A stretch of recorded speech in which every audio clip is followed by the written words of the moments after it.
All right, let's dive into this ultimate study guide explainer to help you completely master local government personnel systems before you sit down for that exam. So your final exam on this subject is in exactly 3 days, right? If you're feeling the pressure, seriously, take a deep breath. Do not panic. I have got you completely covered. We are going to take this somewhat dry administrative theory and break it down into a highly memorable, high-contrast cheat sheet so you can walk into that exam hall feeling totally confident. Here is our battle plan for today. We'll start with the foundation of local government. Then we'll compare the separated, integrated, and fusion personnel systems. After that, we'll ground it all in the real world with the Malaysian reality and wrap up with how to actually improve these systems. Let's get right to it. Section 1. The Foundation of Local Government. Look, you can't just decentralize power, hand it over to a local municipality, and expect magic to happen. You absolutely need a capable team to handle those duties. The personnel system is literally the bedrock for all the organization's work. Without the right structure for the staff, the whole thing falls apart, which makes choosing the right system incredibly crucial for a local government's success. The master matrix we are reviewing now is your ultimate roadmap for the entire exam. I want you to lock this grid into your mind right now. We're going to compare recruitment, training, promotion, transfer, and termination rules across the 3 major systems: separated, fusion, and integrated. We will unpack each of these models in detail, but keep this matrix as your mental home base. Moving on to Section 2. The Separated Personnel System. If you get an essay question on this model, just remember 2 essential keywords: isolation and autonomy. In a closed or separated system, local councils basically act like private companies. They wield full administrative autonomy over hiring and firing their staff. They independently set the terms of service, like salaries and work hours. And the absolute biggest thing to note here, there is zero transfer of staff to other organizations unless an employee actually just quits. This creates a massive real-world trade-off. On the plus side, you get full decentralization.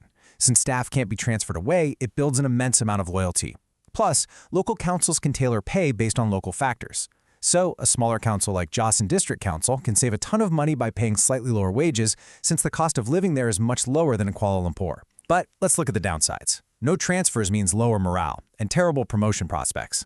And those smaller councils, they are going to suffer a severe shortage of specialized staff, like professional engineers, simply because they don't have the deep pockets required to pay lucrative salaries. Section 3. The Integrated Personnel System. Let's flip the script completely. For this system, the contrasting keywords you need are centralization and mobility. Here, all council staff operate under one single central body, like a local government commission. Think of it kind of like how the JPA works for federal civil servants. This central commission dictates absolutely everything: terms, salaries, conditions, hiring, and firing. But most importantly, it supervises the movement and transfer of staff from one local council to another. So what happens in this model? The big win is high mobility. Staff can easily bounce to other councils for promotions, which really encourages people to join up. You also get the huge benefit of centralized training through places like INTAN to build up skills. Best of all, it pools talent. If a small town needs an engineer, the central body just transfers a qualified one right in. However, the downside is pretty significant. This system completely ignores unique local conditions when hiring. The central body might end up heavily subsidizing smaller councils that literally can't afford these standardized higher salaries. On top of that, because everything is centralized, staff might form massive trade unions to demand better pay directly from the commission. Section 4. The Fusion Personnel System. This one can be a little tricky on the exam, so just remember this simple phrase: local hiring, federal paychecks, and zero transfers. It takes elements from both the integrated and separated systems. Councils keep their administrative autonomy by hiring and firing their own local staff. But the wages and conditions, those are firmly decided by a central federal commission. And just like the separated system, lateral transfers to other councils are totally off the table. Now, small councils actually win big here with standardized pay, meaning they can offer attractive wages they normally couldn't afford on their own. But there's a major catch. The staff might suffer from a huge lack of motivation because they are completely stuck in one place. No transfers means very limited upward mobility. Also, the council loses its full autonomy because federal policies dictate the rules. Oh, and larger councils get incredibly frustrated because they are artificially restricted from using their massive wealth to offer higher wages to poach top-tier talent. Let's ground this in reality with Section 5, the Malaysian reality. Malaysia actually practices the fusion personnel system, and this is exactly where you can score high marks by citing a real-world example on your test. Whenever you write an essay about the fusion system, immediately link it to the Malaysian local government model. Notice the specific caveat in how Malaysia pulls this off. Yes, local councils have the autonomy to hire and fire most of their staff. But here is a huge detail to remember. Getting rid of top-level Group A staff actually requires state government approval. Meanwhile, the central agency, the JPA, decides all the terms of service and pay. Because of this, local government staff in Malaysia are treated as pensionable government workers, yet they cannot transfer to other councils, which builds this really intense local loyalty. This setup creates an inherent friction in the Malaysian system. Think about it. Rich city councils have deep pockets and massive budgets, but they are artificially held back from buying top, experienced talent because the JPA sets strict wage limits. On the flip side, rural, smaller councils get a major financial lifeline.